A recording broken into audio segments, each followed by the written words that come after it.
अभिमानाच्या प्रसंगी सर्वांना संबोधित करावं अशी मी त्यांना विनंती करते.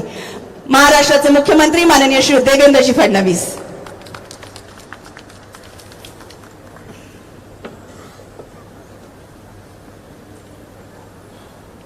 हिंदवी स्वराज्याचे सरसंस्थापक छत्रपती शिवरायांना मानाचा मुजरा करतो. भारतीय राज्यघटनेचे शिल्पकार भारतरत्न डॉक्टर बाबासाहेब आंबेडकर यांना मानवंदना अर्पित करतो. वंदे मातरमच्या या सार्धशती समारोहामध्ये मंचावर उपस्थित असलेले आमचे सहकारी श्री मंगलप्रभात लोढाजी, श्री आशिष शेलारजी, मुख्य सचिव श्री राजेश कुमारजी, अप्पर मुख्य सचिव श्रीमती मनीषा वर्मा, ज्यांनी अतिशय सुंदर वंदे मातरमचं गायन केलं, त्या पद्मश्री पद्मजा फिनाणी जुगळेकर, या ठिकाणी उपस्थित महाराष्ट्राचे सर्व प्रमुख अधिकारी आणि उपस्थित सर्व भगिनी आणि बंधूंनो, या कार्यक्रमाकरता विशेषतः आपले पूर्व सैनिक आणि स्वातंत्र्य संग्राम सेनानी देखील उपस्थित आहेत, त्यांचंही मी या ठिकाणी स्वागत करतो. आज वंदे मातरम या प्रेरणा गीताला 150 वर्ष पूर्ण होत आहेत. आपल्या सगळ्यांना आशिषजींनी देखील कल्पना दिली की 150 वर्षापूर्वी याचं लेखन हे बंकिमचंद्र चट्टोपाध्यायांनी पूर्ण केलं. खरं तर बंकिमदा हे त्यावेळच्या इंग्रजांच्या सरकारमध्ये उपजिल्हाधिकारी होते, पण ज्यावेळी त्यांनी इंग्रजी सरकारची जुलमी राजवट पाहिली त्यावेळी त्यातनं व्यथित होऊन त्यांनी काही लिखाण सुरू केलं होतं. आणि त्याचवेळी गॉड सेव्ह द किंग किंवा गॉड सेव्ह द क्वीन अशा प्रकारचं जे एक ब्रिटनचं राष्ट्रगीत होतं ते गाण्याचा पायंडा हा इंग्रजी हुकुमतीने त्या काळामध्ये काढला होता. आणि सर्व कार्यक्रमांमध्ये त्याचं गायन सुरू झालं होतं.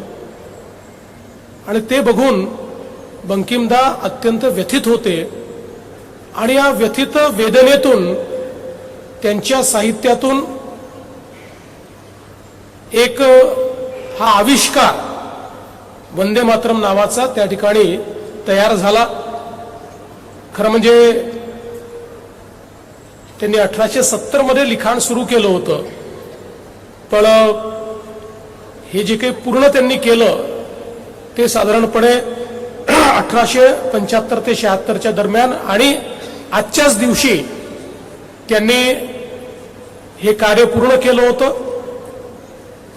आणि आनंदमठ, ज्याची आता एक मराठी प्रत देखील आम्हाला भेट म्हणून दिलेली आहे, या आनंदमठचं लिखाण करताना त्याच्यामध्ये संकल्पनाच त्यांनी ही मांडली होती की कशा प्रकारे एक योगी हा इंग्रजांच्या हुकुमतीमुळे जी काही जुलूम चाललेले आहेत त्या जुलमांच्या विरुद्ध बंड पुकारतो आणि समाजामध्ये प्रेरणा निर्माण करून त्या ठिकाणी या जुलमी राजवटीच्या विरुद्ध लोकांना उभा करतो. अशा प्रकारचा हा संपूर्ण त्या ठिकाणी साहित्याचा आविष्कार त्यांनी तयार केला. आणि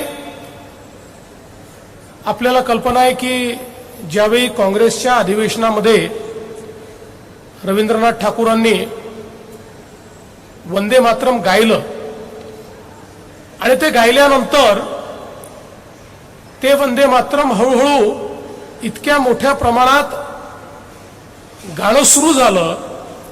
केवळ तेवढंच नाही तर वंदे मातरम हे घोषवाक्य तयार झालं. आणि त्या काळामध्ये अनेक स्वातंत्र्य सेनानी हे पेपर काढत होते, न्यूजपेपर काढत होते, वर्तमानपत्र काढत होते. त्या सगळ्यांनी आपल्या वर्तमानपत्रावर वरती वंदे मातरम लिहिणं सुरू केलं. आणि खरं वंदे मातरम हे राष्ट्रीय प्रेरणेचं गीत झालं ते वंगभंगाच्या चळवळीमध्ये. ज्यावेळी इंग्रजांनी बंगालचं विभाजन करण्याचा निर्णय घेतला, त्या निर्णयाच्या विरुद्ध कोलकाताच्या टाउन हॉलमध्ये जवळपास मोठ्या प्रमाणात लोक जमा होण्याची सुरुवात झाली. बघता बघता टाउन हॉल भरला, आजूबाजूची घरं भरली, रस्ते भरले. 30,000 लोक हे त्या ठिकाणी टाउन हॉल आणि आसपास दाटीवाटीने बसले होते. जी काही प्रमुख नेते मंडळी त्या ठिकाणी मार्गदर्शनाला येणार होती त्यांना यायला थोडा वेळ होता. आणि अशा परिस्थितीमध्ये पहिल्यांदा कोणीतरी त्या ठिकाणी घोषणा दिली, वंदे मातरम. आणि मग इतरांनी त्याला प्रतिसाद दिला आणि प्रतिसाद देता देता 30,000 लोक हे वंदे मातरम वंदे मातरम वंदे मातरमचा जयघोष करू लागले. आणि त्यानंतर पहिल्यांदा सामूहिकरित्या 30,000 लोकांनी ते वंदे मातरम त्या ठिकाणी गायलं. आणि त्यानंतर वंगभंग चळवळीचं एक प्रकारे प्रेरणा गीत, संघर्ष गीत हे वंदे मातरम झालं.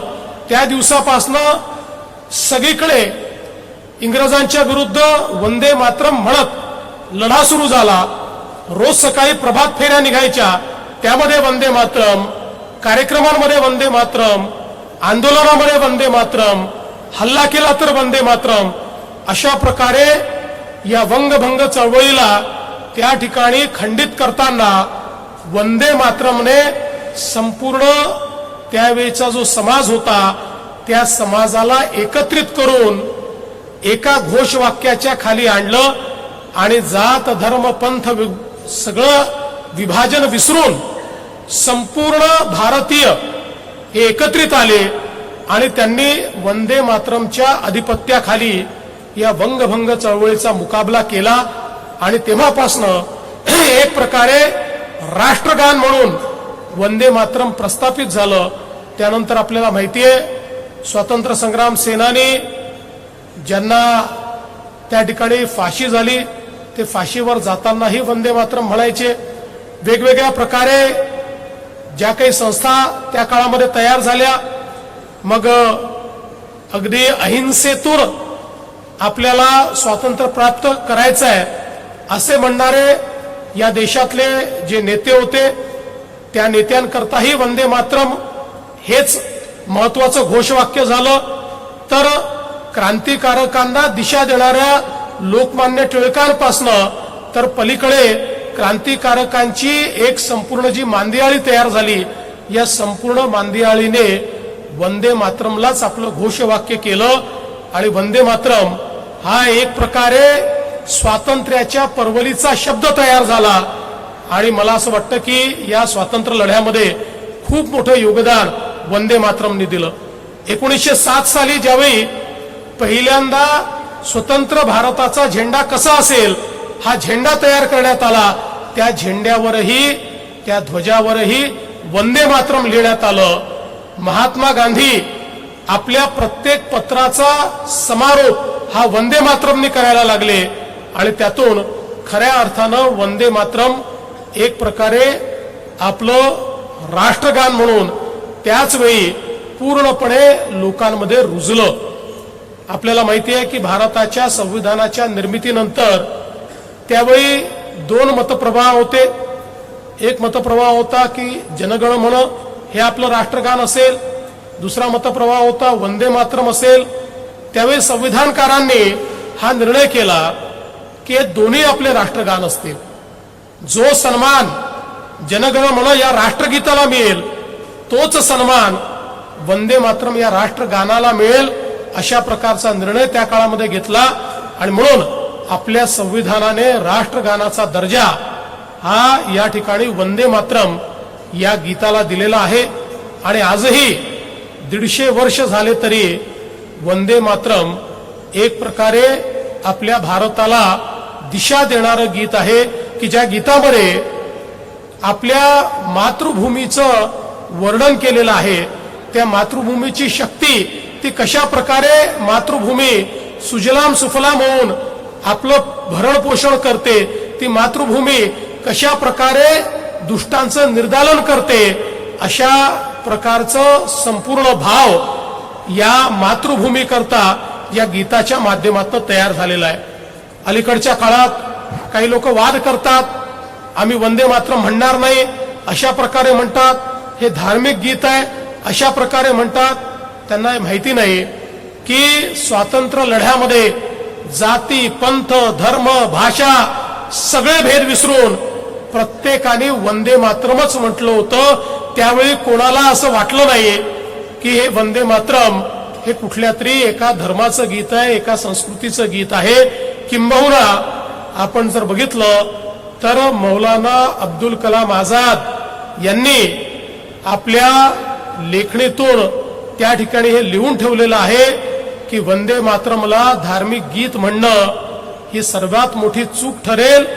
हिंदू असो, मुस्लिम असो, या देशातला कोणी असो, त्या प्रत्येकाकरता प्रेरणा गीत आणि राष्ट्रगीत हे वंदे मातरम असलं पाहिजे. आणि वंदे मातरमने त्याच्या जीवनामध्ये एक प्रेरणा आली पाहिजे अशा प्रकारचं त्यांनी देखील सांगितलेलं आहे.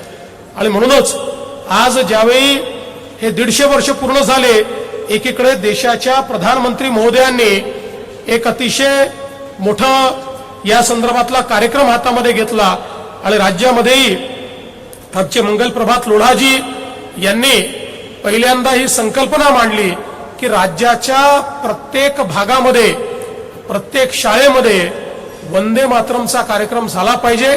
केवळ गीतच नाही तर त्या गीताच्या मागची भावना, की जी भावना एकसंघ भारताची भावना आहे, जी सुजलाम सुफलाम भारताची भावना आहे, जी भारताला महागुरु बनवणारी अशा प्रकारची भावना आहे, जी आमचा सांस्कृतिक राष्ट्रवाद प्रतिपादित करणारी भावना आहे, ती भावना प्रत्येक तरुणापर्यंत, प्रत्येक विद्यार्थ्यापर्यंत आणि प्रत्येक नागरिकापर्यंत पोहोचली पाहिजे.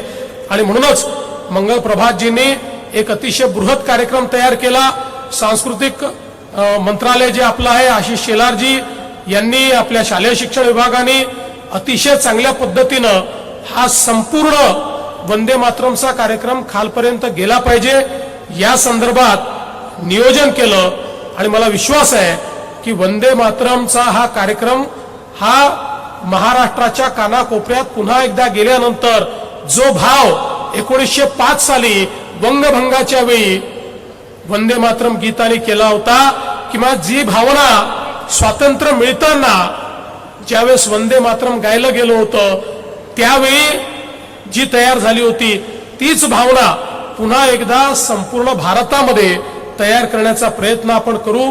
आणि आपल्या प्रधानमंत्री महोदयांचं जे स्वप्न आहे, एक विकसित भारत, की ज्या भारतामध्ये विकास भी और विरासत भी अशा प्रकारचं जी भावना त्यांनी मांडली आहे, की ज्यामध्ये विकास तर करायचाच आहे, परंतु एक आमचा स्वर्णिम इतिहास देखील राहिलेला आहे, की ज्या इतिहासानं आम्हाला जगामध्ये एक वेगळी भूमिका त्या ठिकाणी अनेक शतकांपूर्वी दिली होती. त्याच भूमिकेमध्ये पुन्हा एकदा भारत गेला पाहिजे. विश्वाला मार्गदर्शन करणारा भारत, नालंदा आणि तक्षशिला सारख्या विश्वविद्यालयाच्या माध्यमातून जगाला ज्ञान देणारा भारत, भगवान गौतम बुद्धाचं तत्वज्ञान संपूर्ण विश्वात नेणारा भारत, अशा प्रकारचा भारत हा पुन्हा तयार करण्याकरता विकास भी और विरासत भी अशा प्रकारची जी भावना प्रधानमंत्री महोदयांनी मांडलेली आहे, त्याच्याकडे वाटचाल करण्याकरता संकल्पबद्ध होण्याचा दिवस म्हणजे आजचा दिवस आहे. तो संकल्प म्हणजे वंदे मातरम आहे. आणि म्हणून आपण सगळे या वंदे मातरमचा सन्मान करूया, अंकिमदांचा सन्मान करूया, त्यांच्या चरणी नतमस्तक होऊया. एवढंच या निमित्ताने बोलतो. आता थोड्याच वेळात माननीय प्रधानमंत्री महोदय देखील आपल्या